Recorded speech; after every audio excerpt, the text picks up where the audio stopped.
श्री स्वामी समर्थ सगळ्यांना. सगळ्या मुलांच्या शाळा आता चालू झालेल्या आहे. तर रोजचं एकच काम राहतं, टिफिन. सकाळी उठून टिफिन बनवायचा. आज परी आणि परीच्या पप्पांचा दोघांचाही मी टिफिन बनवून घेतला. त्यानंतर गरम गरम चहा पिला आणि माझ्या परीची झोप, आता जशी शाळा चालू झाली ना तशी लवकर कधीच उठणार नाही. जेव्हा शाळा बंद होती ना तर लवकर उठून बसायची. तर ती उठली, त्यानंतर तिला फ्रेश केलं, मस्त छान असा युनिफॉर्म घातला, छान तयारी केली तिची आणि ती खूपच गोड दिसत होती. त्यानंतर तिला चहा बिस्किट खाऊ घातले. मग ती निघाली शाळेत जायला. ती जेव्हा शाळेत जाते ना घर पूर्ण शांत होऊन जातं, आमचं खूप बोर होऊन जातं. आणि जेव्हा ती असते ना मम्मी मम्मी मम्मी सारखं तिचं चालू राहतं.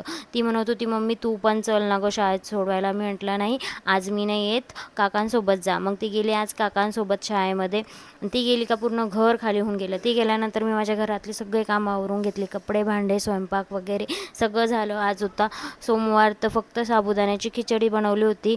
परी आणि परीच्या पप्पांचा उपवास नव्हता, बाकी सगळ्यांचा उपवास होता. आणि शाळेतून येताना तिने असा केक आणला. बाय बाय, भेटूया नेक्स्ट ब्लॉग.